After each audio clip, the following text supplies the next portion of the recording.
শাশুড়ি চুলের মুঠি ধরে টানতে টানতে নিয়ে গিয়ে আবার মারছে। স্বামী আমাকে লাঠি মেরে ছাদ থেকে ফেলে দেয়। আমার অনেক বড় চুল ছিল, সেই চুল ওরা তিনজন মিলে জোর করে কেটে দিছে।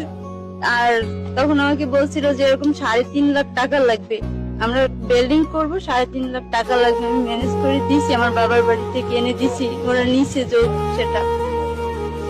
তারপরে আবার দাবি করে আমার কাছে একদিন আমার শ্বশুর আর শাশুড়ি এসে বলতিছে যে বাড়ি থেকে 3 লাখ টাকা এনে তো আমরা নিচতলাটা করবো। তাই আমি বলছি আমার বাবা রিক্সা চালায়, আম্মু গার্মেন্টস করে, আমাদের বাড়ি ঘর নেই, 3 লাখ টাকা আমরা কোথায় পাবো? তারপর তার ছেলে ছিল অফিসে, আমার শ্বশুর শাশুড়ি ফোন দিয়ে তাকে বাসায় আনে। সে বাসায় এসে আমার জিজ্ঞেস করে টাকা নাকি দিবা না, আমি বলছি না আমি দিতে পারবো না। তারপর আমাকে অনেক মারধর করে, মারার পর আমি আমার সন্তানকে নিয়ে যে নিচে নামছি সিঁড়ি থেকে, আমার শাশুড়ি চুলের মুঠি ধরে টানতে টানতে নিয়ে গিয়ে আবার মারছে।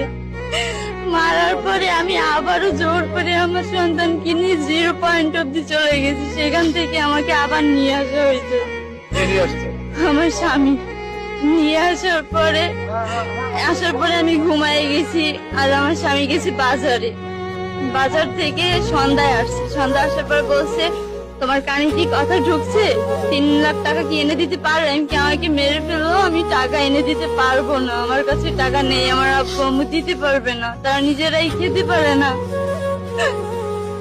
তারপরে আবারও মারছে। ওর